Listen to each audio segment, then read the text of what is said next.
আমার কি দোষ? কবি অপূর্ব দত্ত। ক লিখতে কলম ভাঙিস, খ লিখতে খড়ম। 4 বছর এক ক্লাসে, শুনলে মেজাজ গরম। সারা দুপুর করিসটা কি? ঘুম নেই তোর চোখে? এত বকি, তবু কি তোর মাথায় কিছু ঢোকে? এই শুনে রাখ, লাস্ট ওয়ার্নিং, সময় দিলাম 6 মাস। এর মধ্যে শিখতে হবে সন্ধে এবং 6 মাস। 6 মাস শুনে আনন্দেতে 2 হাত তুলে নাচছ। এরপরে তো ঘুম ছোটাবে, কারক বচন বাচ্চ।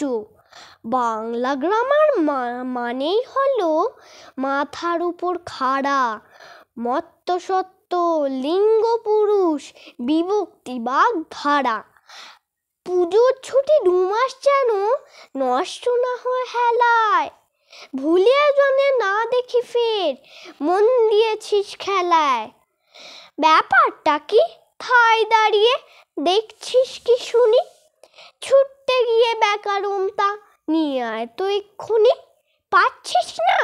দেখ, খুঁজে দেখ, এইটুকুন তো বাড়ি। বল দেখি তোর কবে থেকে বইয়ের সঙ্গে আড়ি? মিথ্যে মিথ্যে বকছো আমায়, ভাবছো আমি বোকা? আমার কি দোষ? বই তো কবে কেটেছে ওই পোকা।